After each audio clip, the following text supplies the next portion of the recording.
morning, folks. Welcome to another Hacienda Permaculture vlog video.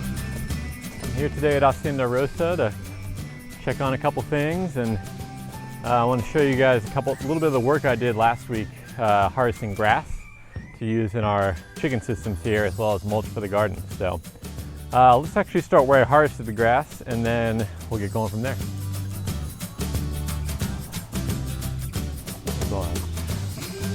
Good morning.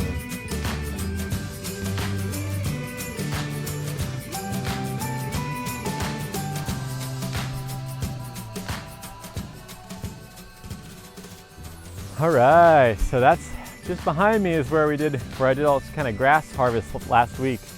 And just wanted to show you there's a beautiful view right now of El Yunque popping through the clouds up there. Supposed to be a decently rainy day today, I think. So it's nice to see that. A little bit of sun on the mountain peaks there. So that's El Yunque. We're on the east coast of Puerto Rico. That's the national rainforest. I think it's the only tropical rainforest or tropical forest in the forest system. And it's also, it's one of the main mountain ranges here, at least on the east coast.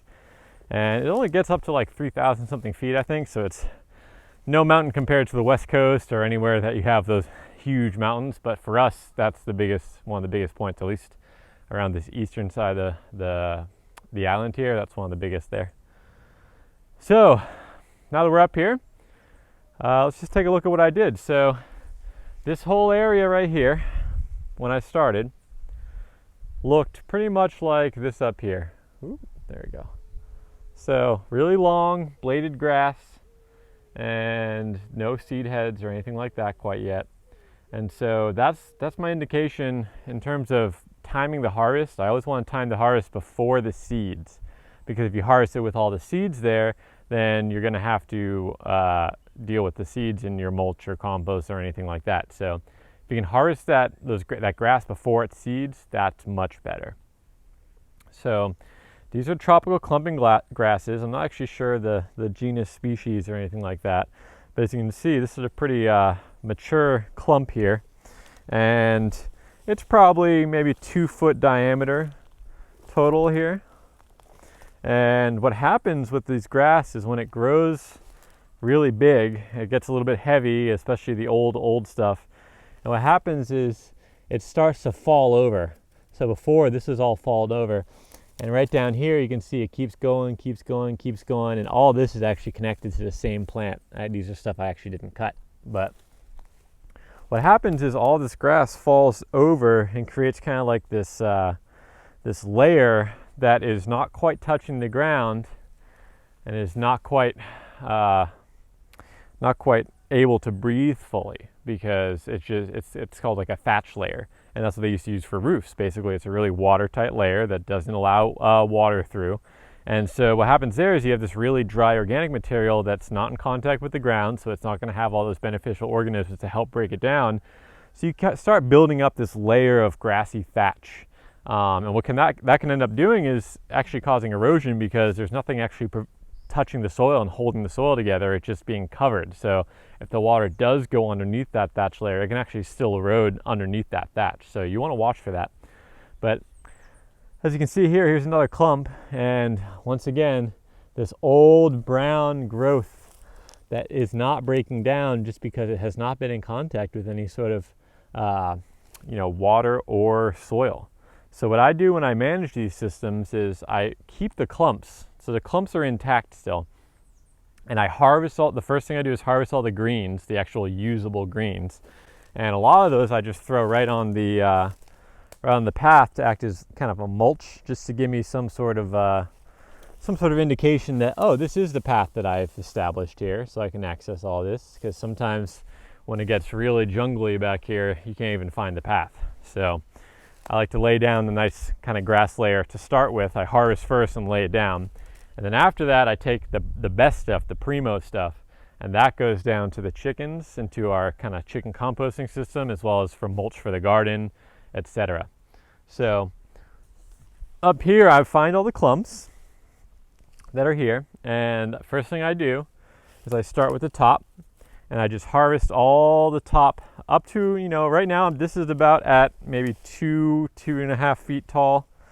And it's mainly, this is my kind of less than my waist level right here. So right here, this is where I harvest it from because it's easy to harvest. I can just pull my hand sickle straight across. I can grab a bunch, pull the hand sickle across, easy to harvest. I haven't really managed these systems for a while, so I did it pretty tall. If I was managing systems on a regular basis, I'd probably cut it down a little shorter. So it's a little closer to the ground, maybe 8 inches from the ground with a bunching, maybe a little less.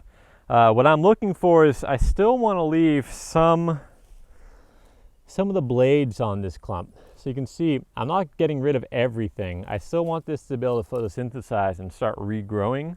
And I did leave, and most of these clumps I left a full kind of bladed grass as well. So it still has that kind of new layer over there still. You can see there's still bladed grass there. So it still has the requisites to be able to photosynthesize and keep growing. It would anyway because it has such a big root system. I mean, these things are pretty well established. So it wouldn't really even hurt if I cut it all the way to the ground, like right to ground level. It would probably still shoot up just because we are in the tropics and things grow pretty abundantly here. But I don't mind keeping it at this height because that makes it easy for me to understand where I need to harvest from.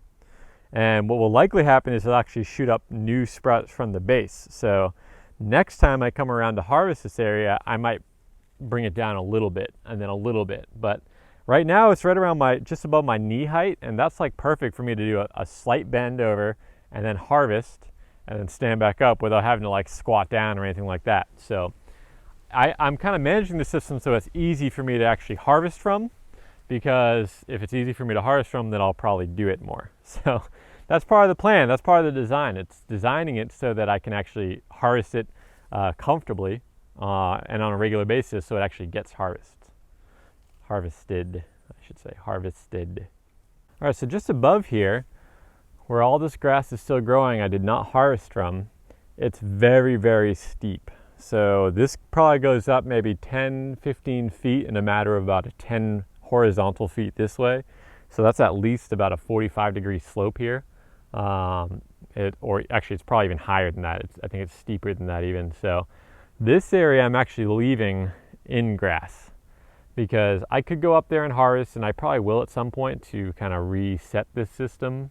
But it's just so steep here that I want to make sure that it holds stability, especially if we get some heavy rains. And if you've been watching the videos this week, you know that we were supposed to be getting heavy rains since I think Saturday.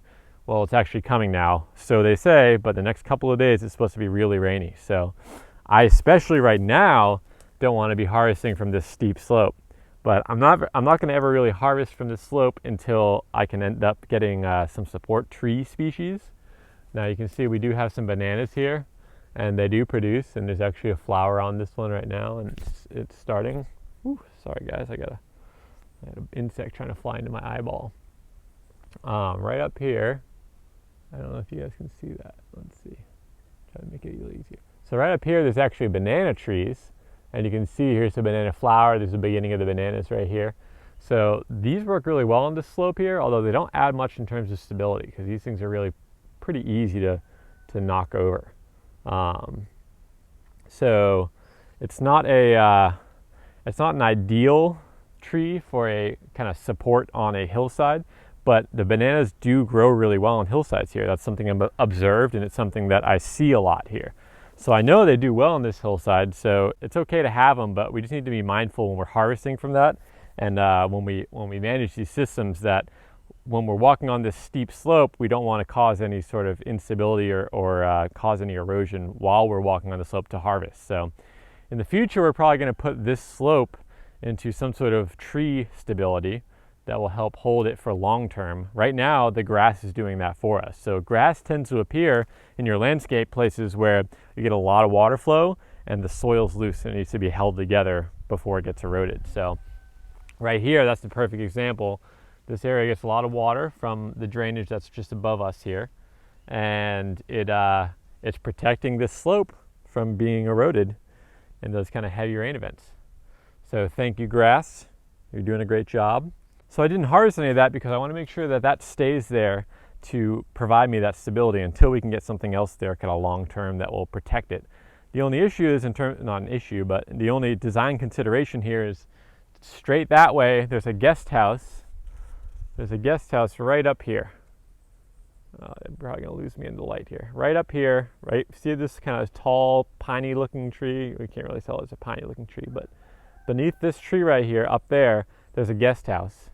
And that way is the quote unquote ocean view. It's through the trees, but you can see the ocean this way. So that's something that the owners here want to make sure they can kind of preserve in some way, knowing at the same time that a lot of our major kind of hurricane winds are going to be coming from this way. So we got to find a balance there. And that's something we're still working on. We're still working to try to figure out what the best way to manage this system is. Another thing I wanted to note here is where I'm standing right now. This is what we call the Keypoint in a landscape. So if you look here, I think I'm going to be able to show you this pretty well here, but we'll see here. So here, it's really steep, right? And it comes steep until it gets to right around here and it starts to flatten off. And right here, it's pretty flat. So there's this point where it goes from really steep to starting to flatten out. And right at that starting to flatten out point, that's the key point. It's the key line often is what they, in key line design, it's the same exact thing. But the point on your slope at which it goes from really steep to basically convex to concave. It's kind of like this curve. So if it's going like this, it's going down. And that second it shifts from going this way to this way, that's the key point.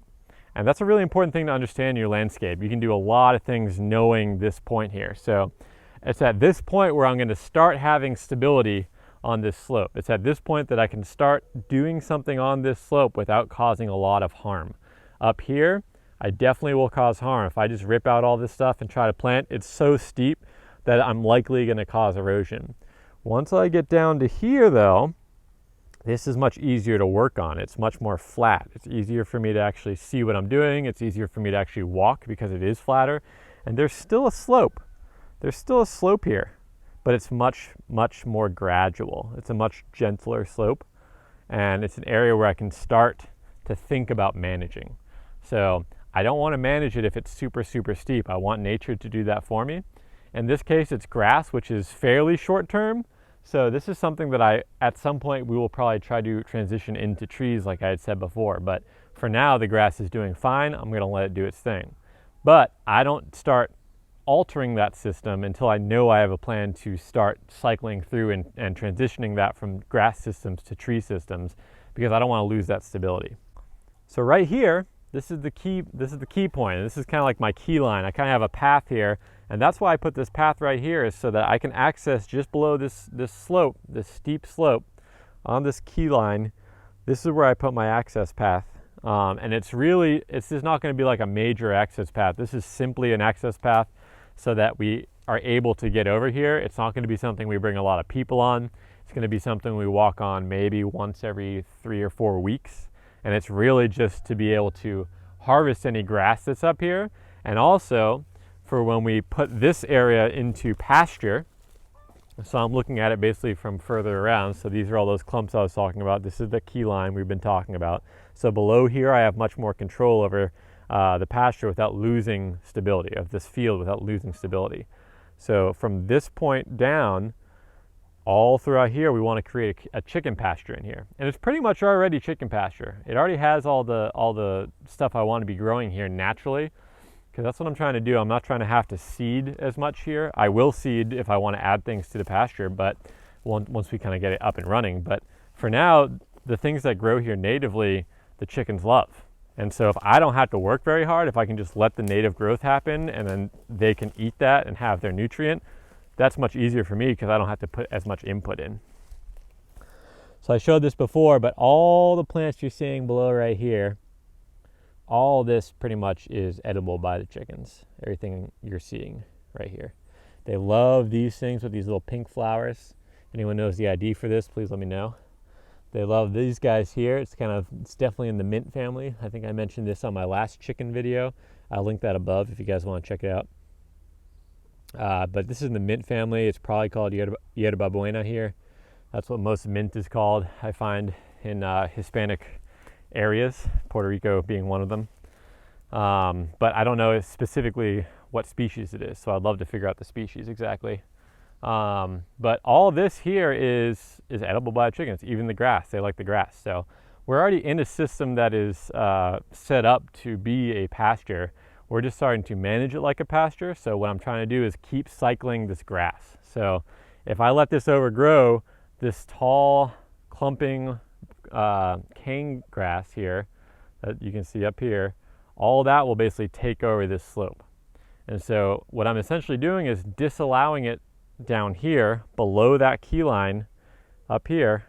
So you can see we have these big clumps, and what I'll probably end up doing is keeping these big clumps to hold that stability of that little access path, and also be something that I can keep coming and harvesting grass from each one of these little clumps. I can harvest that grass and use it in the chicken system just below.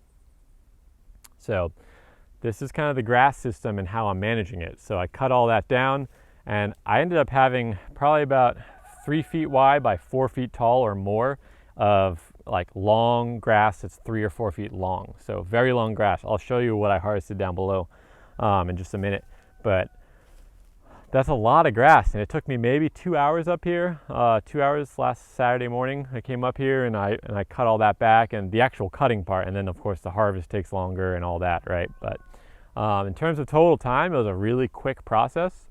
And this kind of maintenance basically takes a system that can be completely overgrown and completely unusable by us, and just a little bit of effort by harvesting that grass and kind of managing the system is going to allow us to use this space in a much more productive way without causing any sort of negative repercussions in terms of loss of stability.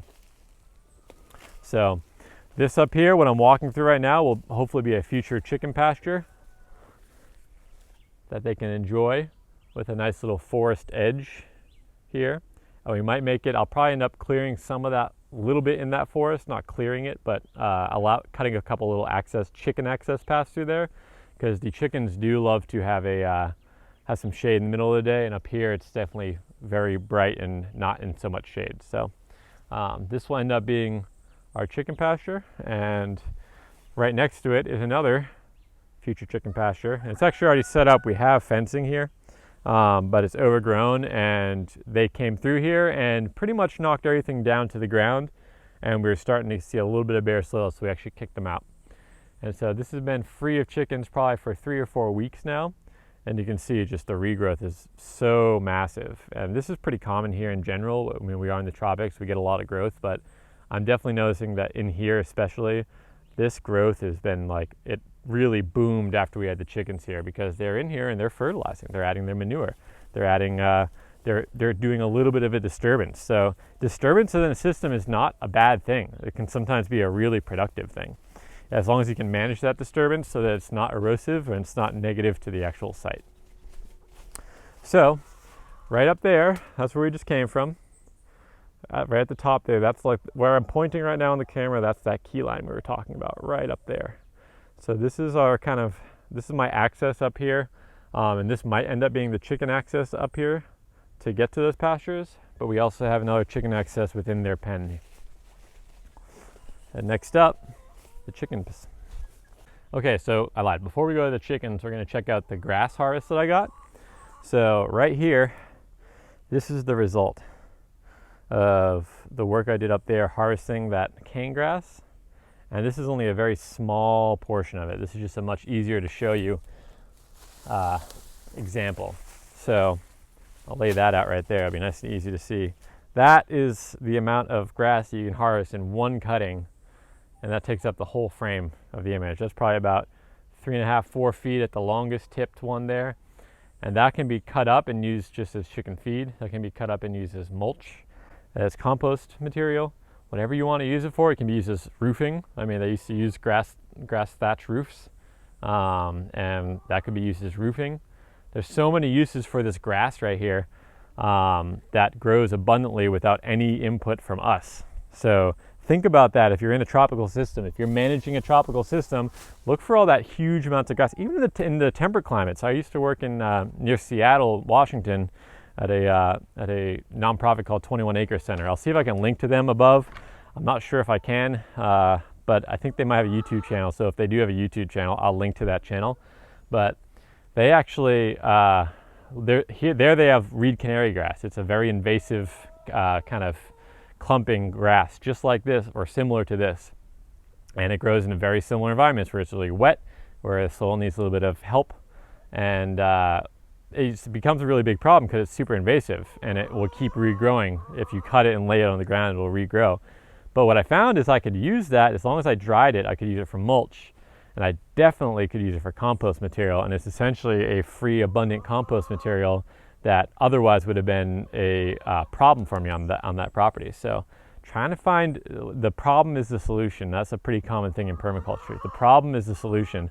If you have a problem, say invasive cane grass, what can you use that problem for to become a solution for something else within your property? So in our case, using it for compost material or mulch material or bedding material for the chickens. Try to make those connections so that you can find ways to use things that could be a problem to your advantage.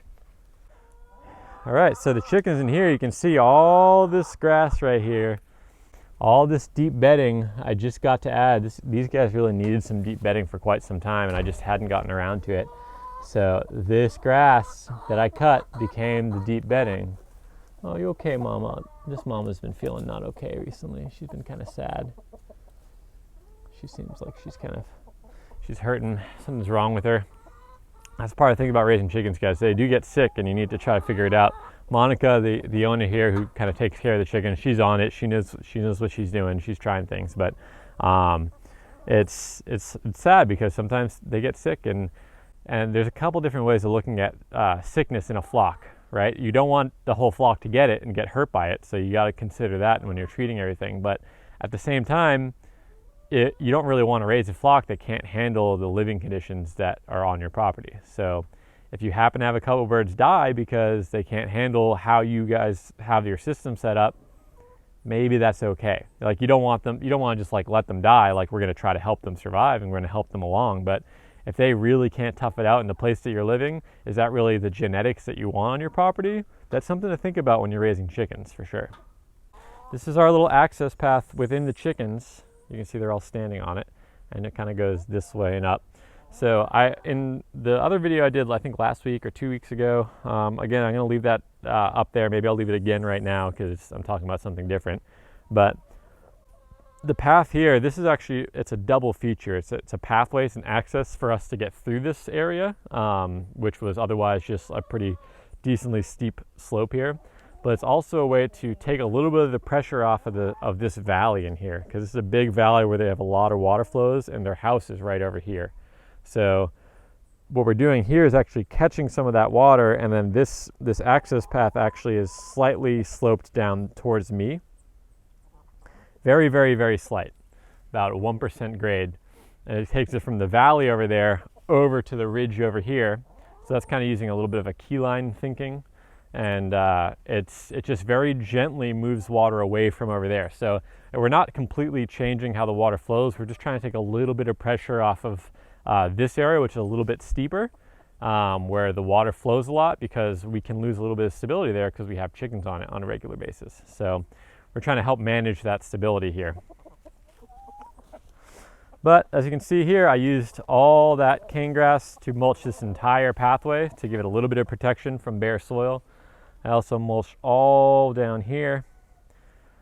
This started to become bare soil, so I mulched all that with that grass, and all within their coop itself, which I had just shown you right in here. All of that. And that was about, like I said, about 2 hours of work. Gave me bedding for, I don't know, this is probably 10 by 20, 30, so maybe 300 square feet of, a solid layer of mulch, probably at least an inch or two deep. We could definitely add more, and we do continue adding more as we harvest more. But for now, as a start for that grass harvest, that's amazing. And we still have more down there. And we also use this for compost. So we actually just, almost tripped there. we actually used this stuff here as garden mulch too. Again, there's no seeds. We might not use this kind of bulky kind of round bits at the bottom here. Maybe that's not so pleasant for our garden. But up top, all this bladed part, you can just cut that part off, and that's really nice mulch for your garden. And we were actually just talking about that the other day, how we needed more mulch. And they were saying they didn't have enough mulch. And I was like, you probably do have enough mulch. We just have to actually harvest it. All right, guys, that's about it for today's video. I just wanted to show you guys a little bit of the grass system and the potential uses for grass in your system and how much you can actually get out of a grass harvest if you actually manage your systems properly and you harvest at the regular time. If you have any questions or comments, or you're interested in learning more, please leave a comment below, or head on over to my website, permaculture.com/contact. That's my contact page, and check that out, because I also have a contact page there, so you can send me a little bit more personal. If you don't want everyone to see it, that's a little more personal. Otherwise, leave a comment below. Please like and subscribe to the channel if you do like what I'm doing. It helps me get more reach and also gives me that motivation to keep on going and keep producing these. I'm trying to produce these videos on a daily basis, and over time that can get not impossible, but certainly seeing those subscribers tick up is great. By the way, 57 subscribers as of this morning in under a month. So thank you to all of you guys who are subscribers and who are watching these daily and actually make it to this point in the video. That's the point where I'm sure not everyone actually gets to this point at the very end of the video, which means you've already listened to me blabbing on for probably at least 20 minutes. So good job, you guys. Whoever's watching this right now, you guys should be subscribing, because the people who actually watch these things to the end, if they are subscribers, apparently that helps you in like the rankings on the YouTube search or whatever. So that'd be something I ask of you. If you're actually watching this point in the video, subscribe. It would really help me, especially if you keep watching my videos. All right, guys, until next time, hope you all have a great day, and see ya.